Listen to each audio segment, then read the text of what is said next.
Transition metal के बारे में हमने बताया था कि जिस तत्व का डी ऑर्बिटल डी उपकोष अगर इनकम्प्लीट रहे, अधूरा भरा हुआ रहे, तो आप उसको ट्रांजिशन मेटल बोले तो संक्रमण धातु कह सकते हैं।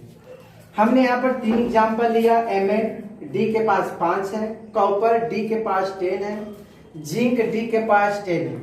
तो यहाँ पर ये तो हो गया ट्रांजिशन हो गया, लेकिन जिंक ट्रांजिशन नहीं। लेकिन मैंने आपसे सवाल पूछा क्या कॉपर का भी तो डी फुलफिल है, तो क्या ये ट्रांजिशन होगा कि नहीं?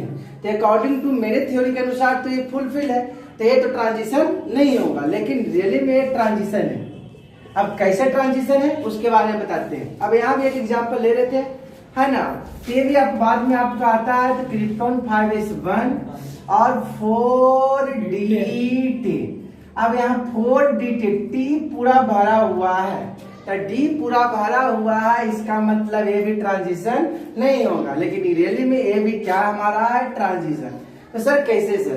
तो कैसे ध्यान दीजिएगा, जब इस टाइप का क्वेश्चन आवे, जब भी ट्रांजिशन के अगर जहां फंसने वाली चीज हो तो वहां पर क्या करना, 2 इलेक्ट्रॉन का ON करा देना, 2 इलेक्ट्रॉन का ऑक्सीडेशन करा देना। ऑक्सीडेशन बोले तो ऑक्सीडेशन नंबर, ऑक्सीकरण संख्या, ऑक्सीकरण संख्या 2 इलेक्ट्रॉन का ऑक्सीकरण संख्या करा देना। ऑक्सीकरण का मतलब होता है ऑक्सीडेशन कराना। ऑक्सीडेशन का मतलब होता है, ऑक्सीडेशन का सही मतलब होता है, नंबर अगर हटा देते हैं तो ऑक्सीडेशन का मतलब होता है इलेक्ट्रॉन को लॉस करना। और एक अगला जो आता है सेंटेंस, एक रिडक्शन होता है, जो आप लोग 11 में जो पढ़े होंगे, है ना। हिंदी में ऑक्सीकरण बोलते हैं, इसको अपकरण बोलते हैं। तो ऑक्सीडेशन में इलेक्ट्रॉन को लॉस कराना होता है और रिडक्शन में इलेक्ट्रॉन का गेन होता है। तो रिडक्शन की तो बात यहाँ पर नहीं होगी, बात होगी ऑक्सीडेशन का। मतलब जब भी आपको ट्रांजिशन चेक करना है तो 2 इलेक्ट्रॉन को लॉस करा देना। तो जब 2 इलेक्ट्रॉन को हम लॉस कराते हैं, तो यहाँ से 2 इलेक्ट्रॉन को लॉस कराते हैं, तो इस पर कई पॉजिटिव चार्ज आएगा छोटू? 2 पॉजिटिव चार्ज। तो 2 पॉजिटिव चार्ज का मतलब जो इलेक्ट्रॉन लॉस करेगा एस से करेगा कि डी से करेगा? तो एस से करेगा, तो इसका कहानी खत्म हो गया। यहाँ पर चलते हैं, यहाँ पर 2 इलेक्ट्रॉन को लॉस कराते हैं, इस पर भी 2 पॉजिटिव होगा, तो लॉस कराएंगे तो एक यहाँ से लॉस हो जाएगा और एक यहाँ से लॉस हो जाएगा। यहाँ पर 2 इलेक्ट्रॉन को लॉस कराते हैं तो क्या हो जाएगा, एक इलेक्ट्रॉन यहाँ से लॉस हो जाएगा, एक इलेक्ट्रॉन यहाँ से लॉस हो जाएगा। तो देखिए, तो जब 2 इलेक्ट्रॉन का ऑक्सीडेशन कराए तो डी फुलफिल है कि कंप्लीटली है कि इनकम्प्लीटली? तो इनकम्प्लीटली होने के कारण अब सिल्वर को आप क्या बोलिएगा, संक्रमण बोलिएगा कि असंक्रमण बोलिएगा?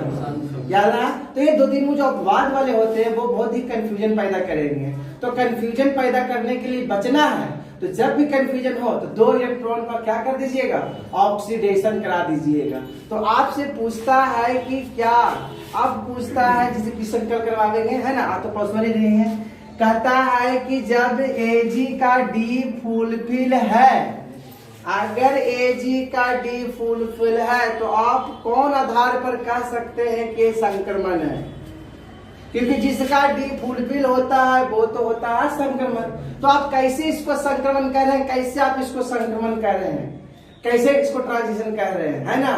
तो वही लिखेंगे, है ना, कि जब इनका ऑक्सीकरण संख्या निकालते हैं, 2 इलेक्ट्रॉन का ऑक्सीकरण संख्या करते हैं, तो इनका इलेक्ट्रॉनिक विन्यास ए ना हो करके कौन सा हो जाता है जी, 5s04d ना। तो देखिए इस आधार पर देखिए डी इनकम्प्लीट हुआ कि नहीं हुआ। सिमिलरली यहाँ भी, तो इस आधार पर हम कह सकते हैं कि ये दोनों बंदा क्या है, ट्रांजिशन है।